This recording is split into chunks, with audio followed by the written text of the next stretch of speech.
Hello, welcome back to my haunted library and welcome to a brand new year. I hope you guys are feeling all the wonderful energy that the new year brings. I always say that one of my favorite, not the favorite, but one of the favorite parts of the holiday for me is dragging the Christmas tree to the curb. I don't know why, it just signals a fresh start. And then I usually do like a complete house cleaning and clean out my closets and just get things in order. So it's just the Virgo in me, just saying. So I hope you guys had a great year. I know it was challenging, but when I really think back, there was a lot of good things that happened in this year too. So I think it's always that way. But anyway, today I have just a quick video kind of rounding up my reading year. I think I called it the reading recap. I don't know if that's a thing. So I don't know if the universe is trying to tell me something, but I keep finding these very cool board games in my local thrift store.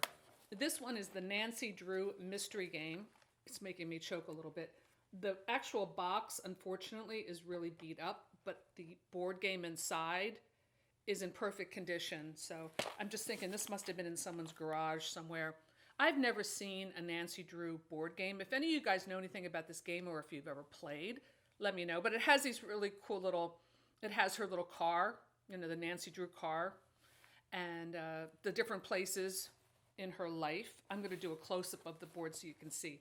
So I thought this one was pretty cool, and I just haven't found anyone to play with yet, but I will. I really like board games, even though they take up a lot of space. There's something very quaint about them. I certainly grew up in the era of board games, let me just say.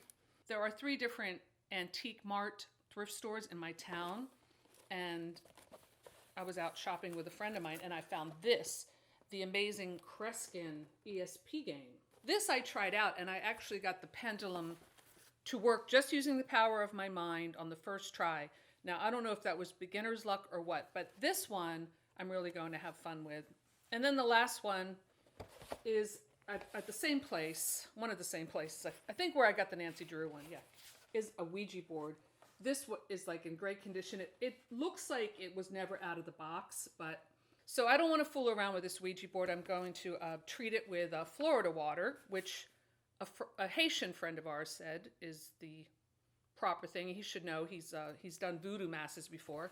And then I'm also going to get the little smudge stick and kind of purify it a bit before I play with the Ouija board, because we know how that can go.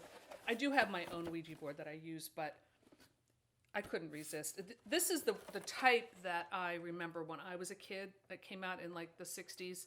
My Ouija board is actually an antique. It was probably like the first antique I ever bought when I was about maybe 8, 9 years old, which kind of shows you where my head was at. But on to my list. So this is my reading recap for 2020. So according to GoodReads, I read 64 books this year. I happen to know this more than that because I didn't put my audiobooks on GoodReads. Listen, I'm not a fan of GoodReads. I'm really not. I just think that site is so... I'm not the only one. I know this. There's something so like GeoCities 1998 about it, It's not very an imaginative kind of site, not very user-friendly. And I'm just speaking as a reader. I have an author page that I'd never even look at. Like I have my author page separated from my Regina's Haunted Library page, which is the one I have linked here. So if you want to follow my reviews, I don't review that much. I usually just give it a rating and maybe 1 or 2 sentences. I don't really write out long book reviews anymore because I do this channel, and I usually do it on the channel. And I'm not really a big fan of writing book reviews, to be honest. But I just feel like that site is it's not very creative. Like, I feel like it, not that I'm a tech person, but I feel like it could be so much more. I don't know. Give me your thoughts below what you think of GoodReads. I do kind of have like a, not even love-hate relationship with it, just kind of like a general bleh for it because it's not a very good site. Anyway, I digress. But here are my, not best and worst. I didn't really want to do that, but just kind of ones that were remarkable in my reading adventure this year. And I did read a variety of things. So my best new discovery, this is a book that I just kind of read as a recommendation and found that I really loved it and discovered a new author that I'm going to check out in the future. And that is The Good House by Tananarive. This was a haunted house family drama that was a bit of a tome, but it's a book that I really enjoyed and it really stuck with me. So that one I really, really liked and recommend. Best indie horror goes to Insanity by James Flynn. James contacted me when I had a Twitter account, which I have since deleted because that's a whole other story, but I found that Twitter just kind of a waste of energy in a way. And I haven't missed it. But he did contact me, and I'm glad he did, because he sent me his book to review, and it was a book of short stories, and it was very good. In fact, James Flynn is also one of the authors in Local Haunts. He has a YouTube channel. He lives in Vietnam. He's very cool. And I do, I'm not saying I read a lot of indie fiction. I try to read as much as I can. And when people send them to me, I do try to read them, although I don't always get them done in a timely manner. A lot of times you have a certain expectation with indie books, and I don't mean that in a negative way, but then sometimes someone is like, whoa, this guy's really good. I felt that way about his work, so I highly recommend it if you don't know him. I liked it a lot. Okay, most disappointing book would have to be Mexican Gothic by Silvia Morena-Garcia. So it's not that I hated this book, I just feel like it was a little overhyped and didn't quite meet my expectations. But a lot of people liked it. So I don't feel too bad about putting it on my list. Best nonfiction books that I read. Now this is a tie. One is a very strange book, a metaphysical self-help book in a way, but it's incredible. It really is kind of a life-changing book, and I've been adopting some of the principles that are in this book, or at least trying to. Something I'm trying to do this year is think more positively. It's one of my New Year's resolutions, and this book is all about that, but not in a Pollyanna kind of way. It uses quantum physics to explain these theories, and I really love this book. It's called Reality Transurfing by Vadim, Zeland. The book itself I read on Kindle, and it's really long. It's like 800 pages. It took me forever to finish it. I also have to say it's a very poor translation from Russian to English. There are many mistakes in it, so if that's something that bothers you, just be aware. However, that really didn't distract from the overall brilliance of this book and its message. If you just want to sample it, there is a couple really good websites online on YouTube that I'll link below that give you like excerpts from the book. And I also found this, this is called Transurfing in 78 Days, a practical course in creating your own reality. It's like a watered down version of because it's not long, it's like little snippets of a daily affirmation. A star is born. So this is one of the affirmations. In order to achieve real success, you have to stop following widely accepted stereotypes and walk your own path. I totally agree with that. Anyone who pulls out of the general system creates a new measure of success. Pendulums cannot bear individuality. Okay, there's this whole concept in this theory about pendulums, which I'm really not going to go into too much, except to say one reason I got off Twitter was because of the pendulums, meaning that these ideas that steal your energy that are really not important. Anyway, that's just one. It goes on and on, but each one has a little snippet of brilliance. If you're looking for something that's a little out there, exploring new territories of ways to think about the world, I think you'll find a lot in this book. And it's not like some of these other really, I don't know, Pollyanna self-help books. It's like, think positive, like you're great, and all this stuff that always feels like really kind of cringy. This guy's theories are all backed up with like quantum physics and stuff. It might be a bunch of BS, but I really enjoyed it and got a lot out of it.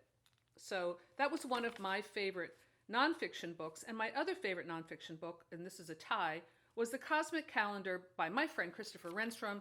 It's a great astrology book that gives a different spin on your typical kind of horoscopes. It gets into the history of astrology, but in a way that's very easy to digest, and anybody who wants to expand their knowledge of astrology, I highly recommend this book. And I'm very interested in the topic. So I really enjoyed that. And he's a brilliant writer.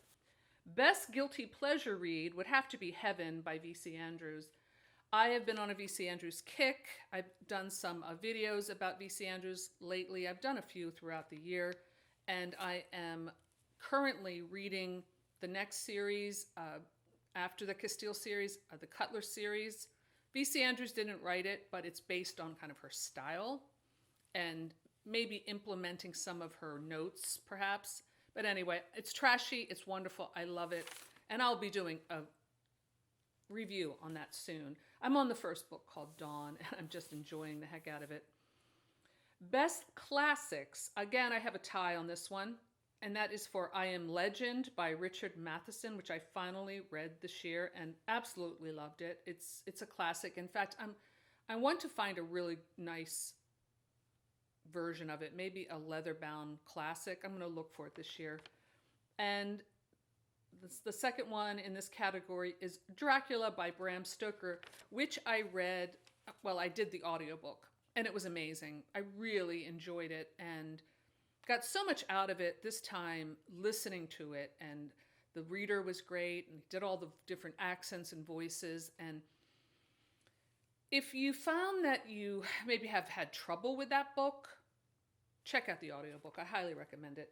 So next on the list, the best Gothic romance was, for me, and I read quite a few this year, The Waiting Sands by Susan Howatch, as I think is how you say her name.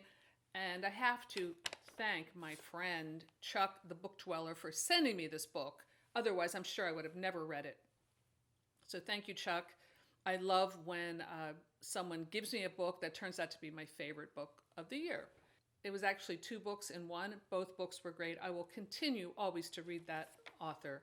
In fact, I have a few of other of her books over there. All right, moving on. Best paperback from hell would have to be Stage Fright by Garrett Boatman. This cover has haunted me in the best possible way for years. I've had the copy sitting on my shelf. I finally read it and I loved it. It's great. It really does live up to the cover. I could actually read that one again. I really enjoyed it.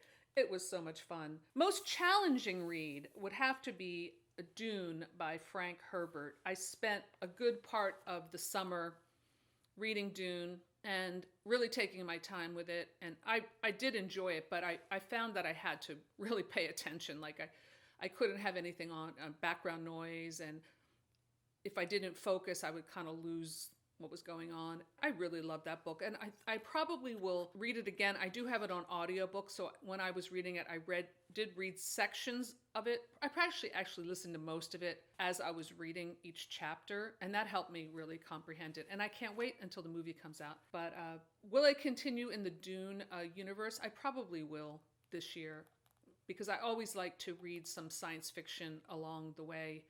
So I'll probably pick up the next Dune book. I really like the whole Dune universe and just everything about that story. Okay, so then the last one was my best book overall. So this is the book that I probably was the most impressed by, the book that really just blew me away with the story and especially the way it's written. And that is A Simple Plan by Scott Smith. This guy is just such a good writer. I wish he would write more fiction. He's just incredible. And the movie is great too. I saw the movie first, years ago when it first came out. I also really love The Ruins. That is another great book. So he's just on one of my top lists as far as like great writers go. If you haven't read that book and you really appreciate good writing, great suspense, and you will not be able to put it down. Even if you know what's going to happen, like I did, I still could not put this book down. It was so good, just like The Ruins. Both of those books are among my favorite. I highly recommend it. So that is my reading recap for 2020. And moving forward, like I said, I'm reading the next V.C. Andrews series, and I'm kind of reading some other things along with that. I've been on a bit of a alien kick. I don't know. It might have something to do with Batilda with her issues. And I don't know. I'm just doing like a mood reading starting off the year. I'm not planning too much, but hopefully throughout the year I'll do some buddy reads with some of my YouTube friends. Who knows what'll happen. But anyway, those are my books. Usually I read about 50 books a year. So this year I was trying to read 100, but that's actually really a lot. But I feel like over 60 is pretty good. I don't like to put pressure on myself as a reader. I just like to enjoy it. So hopefully you do too. So let me know in the comments below what was your favorite book for the year. If you had a favorite, I would love to hear your thoughts. So that's all I have for today. Thanks for stopping by my haunted library, and I'll see you soon. Bye.